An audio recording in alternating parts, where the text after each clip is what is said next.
you and Eddie on this fight. We love each other there, so it's fine. And you have a bet on, is that right? Yeah, we do, and hopefully you stick to it. I'm just saying, he was asking. Do you watch videos? Do you study me? No, I think everything that he says, make sure you never say that. Make sure they say everything Eddie does, do the opposite. I promise you. You know I'm a legend in the game. You can't disrespect Listen, me like that. what do you mean? You danced nicely for me earlier. I've heard you've been saying that. Come back to my I've heard hotel you've been saying and dance that. for me again. That's disgusting, mate. That's disgusting. No Diddy? No, did it? I mean, okay, so listen, that I phoned him. I spoke to him the other day. I said, "How's that dancing?" And then he's done it again on the stage. I like dancing. I'm He's only young. I'm old. I can't dance. If I did that, everyone would call it dad dance. But he's cool. I like salsa dancing. That's what it is. You got some snaky lips on you. Snaky. Right, go. I mean, listen, that's a good-natured ribbing. Oh. Yeah, you did. Yeah, you did. It actually worked quite well. No, listen, don't get me started. Don't get me started. Now, listen, that's a bit tongue-in-cheek. You guys are having a good ribbing back and forth, but you did mention the tradition of promoters to be vicious and to be, in Eddie's words, snaky, if you will. Yeah. I didn't say that. I didn't call it snaky hips. But he says that promoters right now are very vicious. No, I didn't say that. I didn't say that. Just let me hear what you said. No. Eddie, you shut up for 1 second. No, you talk over me far too much. So let me say one thing. What I actually said was I complimented you. I said the old school promoters have a certain way of doing things, but I know, even though Eddie might give it large, and he can be a little malicious, he's not as bad as them. That's what I said. He's not as bad as them, which was very nice. You're not as bad as everyone else, but No, he's a good laugh. He's a good laugh. He's a good laugh. By the way, the last one's here. all right. So what's the word you use? What did I say? Malicious. Malicious. Yeah. So the definition of malicious is ill intent. Ill intent, yeah. Yeah. Yeah. To be wrong on purpose Yeah. and to wrong someone 100%. intentionally. There you go. You've got the definition to a T. So you're just saying Listen, that Eddie I'm Hearn not is the first. less that, but No, still that? Eddie, I think, has a bit of a dark side, but no, I genuinely think, and maybe I'm wrong and whatever, and it'll prove me wrong, but I think Eddie's actually, he's not out to get anyone. He just wants to, he's not, I don't believe, I think the others are as you described, or some of them are. Whichever one of these promoters you end up actually having a good relationship with, Yeah. you probably will be able to do a lot of business in the contrary to the promoters who are after you, right? We're doing quite a bit of business with Matchroom. Look, we're making fights. We've got Vidal against Shep Clark. For me, could be the fight of the night. It's Boxer versus Matchroom, and Vidal's going to take his head off, by the way. But we're doing business with Matchroom and Boxer. We're doing business with Top Rank. We've got a big show coming up with them. Come on. No, but The malicious. You're my last interview. I know. The thing I know is, you said, I heard you went, do Shalom first and we'll save the last till the best. The last till the best, the best till the last. Getting old. I was hoping that we would all just have a good chat and then everyone can leave at the same Brand time. deals. They pay you to wear that. big money as well. That's unbelievable. Yeah. I can I get have to you go down deal. Laura Piana and spend about $5,000. No one gives me no To be fair, you're on the cover of Men's Health. I'm pretty sure you got paid to wear that tank top. $5,000 on All that. of it, shoes, the trousers. No, I don't want you to feel the trousers. I don't feel dancing. You know, the Italian linen, the whoop. Right. I've got a nice band. I feel like you flex on Ben a lot, like every chance you get. Even with flex. No, we get on. It's all banter. But he does, you know, like sometimes Ben's very good at playing like that. No, I'm not. This is You what are. you No, do. you are. You go. Right, He's so like, oh, you know what- everyone's ganging you up know on what me. it is? You should You see know him what behind it the is? scenes. You should You see know him what it behind the is scenes. when you What? he's awful. He's terrible. He's a when someone calls you a victim, it's the gaslighting of the highest no, order. that's It's what people gaslighting do. of the They go, highest He's order. a narcissist. He's a gaslighter. No, you are. But, So what he underneath does- underneath it all. What- You see what he said to me on the phone the other day? He went, see you. He went, this week I'm going to ruin you. Every fucking inch of you. And I was like, You what, Shalom? And he just hung up on me. No one gets to see what happens behind the scenes. It was a joke. That was a joke. Oh. He almost just threw a body shot at you. I feel like the tension here, you got a little tongue in cheek, but there's honestly, like genuinely, yeah. I don't mind Ben. No, he likes me. He just can't say it because it's like too. You. He Like, does. I don't He likes like me. a lot of people. No, but you do I like do me. think You I've do said it like me. before, and it's not condescending. You are. I don't know if the word strange or awkward, but in a funny way, and I like it. And I don't mean that. I'm definitely different. Yeah, definitely different. Like when he phones me up and he's like, when we first started talking, he phoned me up and he goes, "You're a right prick, you are." And I was like, "You fucking what?" Yeah, Eddie's And then he went quiet for Eddie's 2 very months. like black and white. Like I'm quite great. I'm quite sarcastic and great. So Eddie he just takes he catch up. It takes his brain a bit to catch up on what I'm saying. So I just, We behind the scenes are talking about how you bully Ben. You and Frank. He doesn't.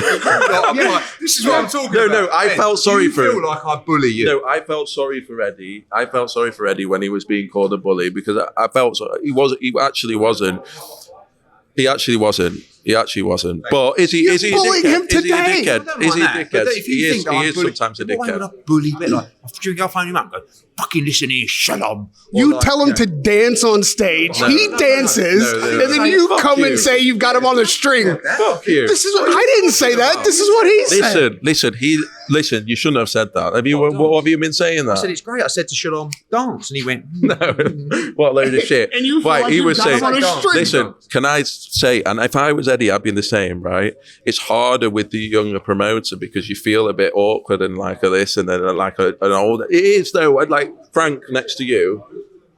"Yeah, but it's just Must different feel- ages." yeah, Yeah, it's but just I feel different. I'm a little bit deluded because I just feel like we're the same age. Yeah, But I'm 45.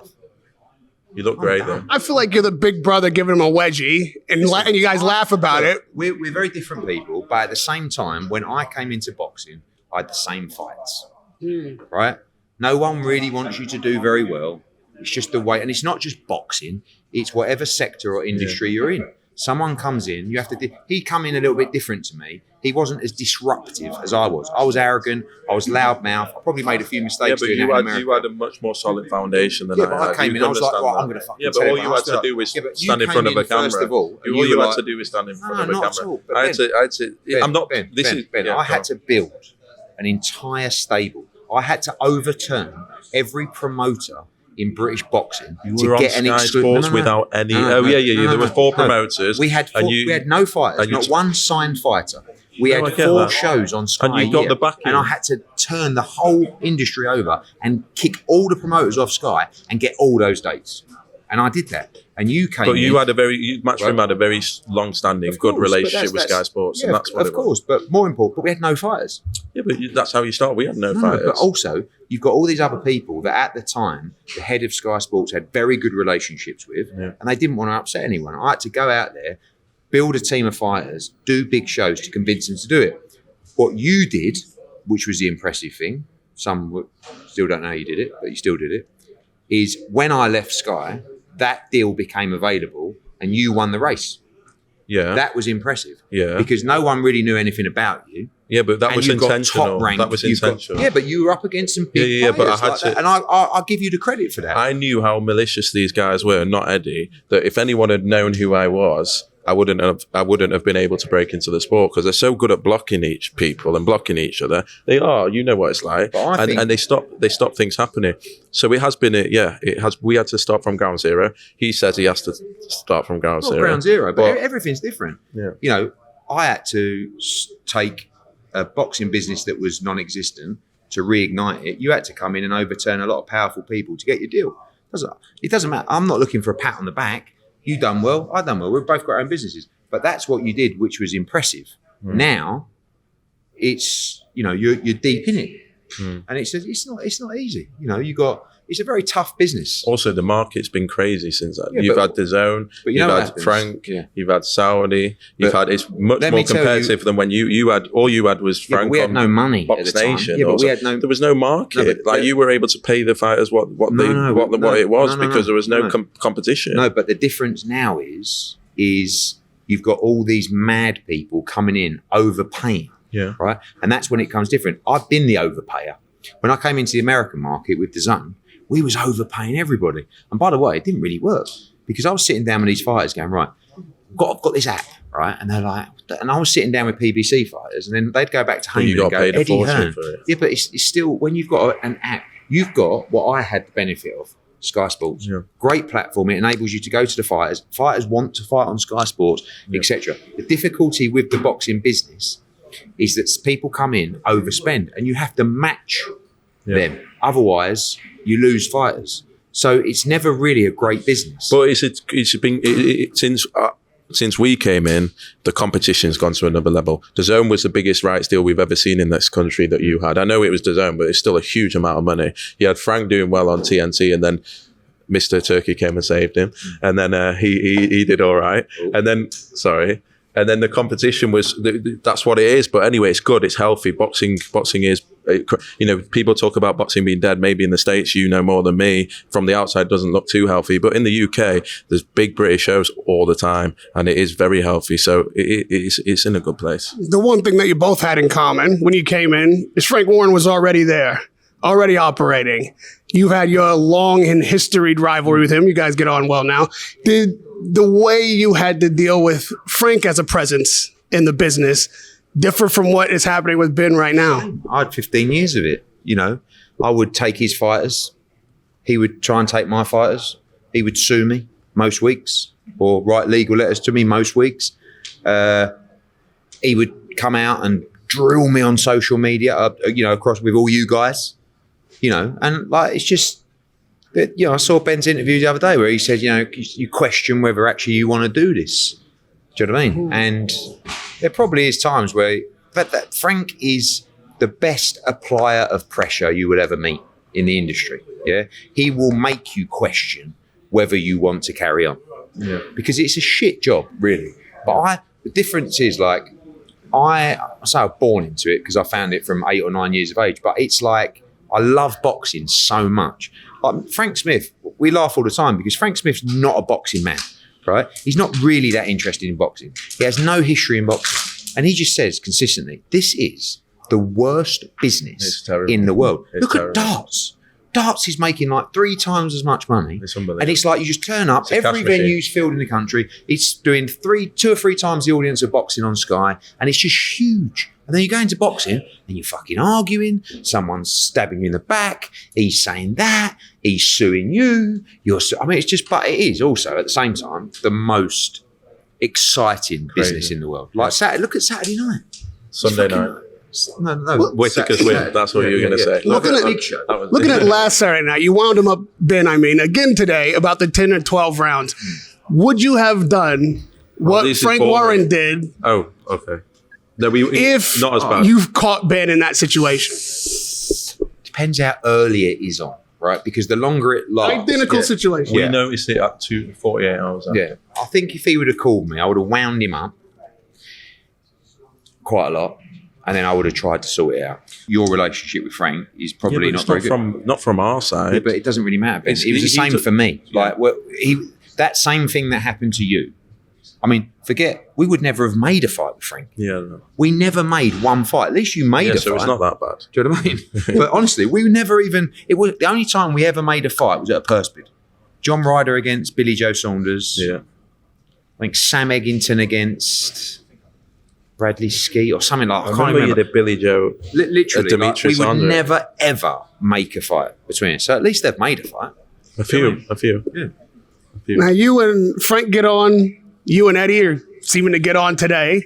And you and Frank are vying for who's going to be the top promoter at DAZN, who's got the best shows. I know it's a little, tongue-in-cheek and a little nudge, but it's also serious business. This guy is kind of the outlier. He can swing the balance one way or the other, like you say, making fights. Are you working with Ben Shalom happily to give a little bit more weight to Matchroom? We've got a series coming up, Boxer Matchroom series. It's like a 5-fight thing that we're going to be doing, starting in September. And so, and banter on the board. Listen, no, it's serious. I would like to make And we would like to make this fight now. We'd like to make Adam Azim against Dalton Smith. I appreciate you're going to wait forever for the world titles. Not necessarily, but we have been trying to make that fight for a long time. I understand, but he's had these couple of fights now that we wanted him to have. Adam has, and he's performed extremely well. So there's that fight to make. We've got Vidal Shev-Clark. We've got Fraser Clark, Johnny Fisher when Johnny Fisher comes through.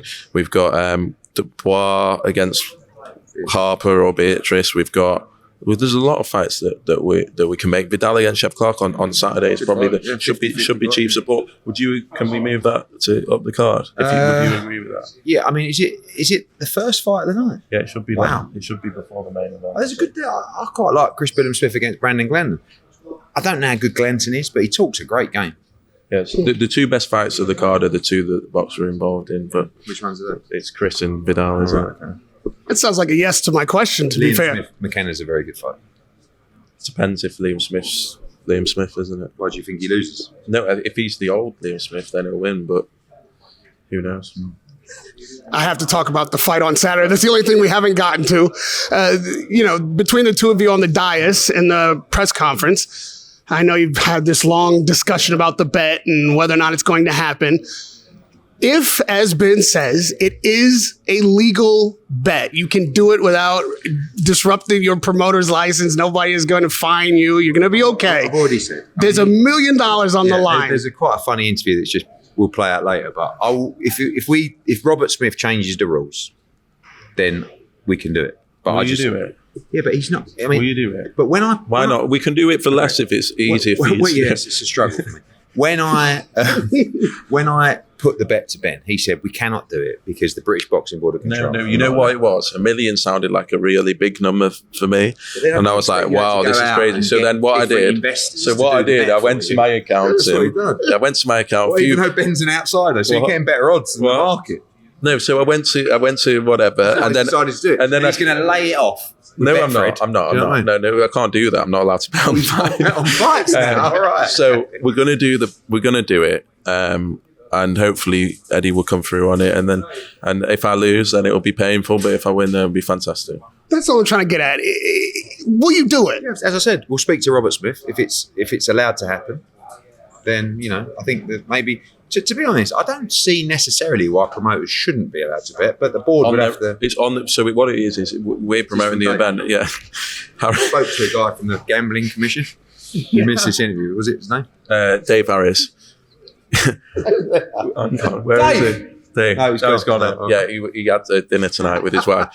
But essentially, Dave's been telling me, no, in all seriousness, we can make the bet, and I can't wait. We can make the bet 100%. So we'll speak to Robert. Robert genuinely said to me on the phone, I don't see a problem because we're promoting the fight. It's not like we're betting against our fighters or betting because we think this one's going to win or that one's going to win. Exactly we're betting on our own fighters. But you can have winners bonuses and that's all it is. Winners bonus. It's a bet between me and you. Yeah, that's what it is. Let's not try and get it cancelled. This is going to happen. And I promise you, Rob Smith said to me, I don't see a problem on your own fighters. That rule changed. No, we don't need to change any rules. It is, because promoters aren't allowed to bet. You're misunderstanding the rules. We'll do this with Robert Smith and Robert Smith. You need to. We actually got an email about No, I think that wasn't really Robert Smith. That was Robert Smith. Oh, was it? Yeah. No, I'm joking. He was talking about something else. He was talking about betting in the literal sense. I feel like you found a loophole. Yeah. You're trying to put it forward. No. Honestly, Robert said he doesn't see a problem. We're betting to win, not to lose. Promoters are now allowed to bet on fights. No, but stop it. You're trying to get out. You're trying to find a regulation that if promoters are allowed to bet, we will do it. Okay. On our own fighters to win. Yeah, promoters are allowed to bet. On our own fighters to win, yeah. All right, lastly. That's what it is. Yeah. It's a bet, it's a bonus, it's a gift, it's everything. Not a gift, is it? It's a few things, yeah. Do you both agree that this is a 50-50 fight come Saturday night? I do. I don't mean he does, but I think I just look right now. I mean, I know that honestly, the camp Conor couldn't have had a better camp. Still got to perform on Saturday night, but it's going to be an interesting week. Eubank's got to lose a lot of weight. I just think it. I don't know how Conor. It's a mental thing. Well, this is the biggest event of his career, and I know it is for Chris, but Chris has been in pay-per-view shows under the pressure, the away fighter, the home fighter, the this or that. I just know he's going to be ice cold, and if Conor can do that, then it's going to be a great fight. But that's what I think Liam Cameron on Sunday night, he did freeze in that big moment. I felt he wasn't as good as he could have been. I don't know if Conor can handle the pressure of such an occasion. I don't know. Both Chris and Ben have said that on paper there are no advantages for Conor Benn. How can he beat Chris Eubank if there are no advantages? And if there are, what are the advantages for Ben? There are a lot of advantages. I mean, I think he's the better boxer. I think he's sharper. I think he's younger. I actually think he's got a lot more desire at this point in his career at Eubank. But Eubank's a solid fighter. I think a lot of people. We need to. He's world class. They're just hoping that he's over the hill. Is he not world class? If you say Eubank's world class, you have to say Conor Benn's world class. Based on what? Based on the fact that who's Eubank beaten? James DeGale. James DeGale couldn't stand up in that fight. Abraham. Abraham was 94. And it was nip and tuck with Billy Joe Saunders. Mate, that was about 37 years ago. I know, and he's got better since. Oh, stop it. Well, one thing's for sure. We don't know how good Junior's chin is anymore. He's always had an amazing chin, but he got knocked spark out by Liam Smith. He corrected and he got knocked spark out, and maybe it's not because of a weight cut that he had to do that these boys made him do that nearly killed him off, and then he had to go straight into another camp. I'm not putting it on you. And then he's come back and dealt with that. And I think you don't give Chris Eubank Jr. enough respect. He's a proper. I'll tell you what I do. I give him the respect because in a tough sport, he's coming from a background that is not synonymous with toughness. And same as Conor. But he is tough. And he is. He's very tough and he's got a good chin. Yeah. And he has the ability to dig deep. I wonder at this age and stage how deep he's prepared to dig. He'll do it because it's Conor, and I think he's still got that inside him. But his body's falling apart. And it's only a matter of time. It's just what happens. We'll see. Prediction. Bring the knee to ball.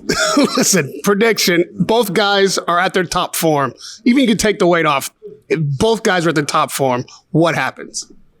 Conor Benn knocks out Eubank inside 6 rounds. The opposite. Chris knocks out Conor in six. I think the first 3 is going to be really entertaining, and then Chris will take over. Let's hope we get a great fight. Yeah. Radio Rahim with Ben Shalom and Eddie Hearn.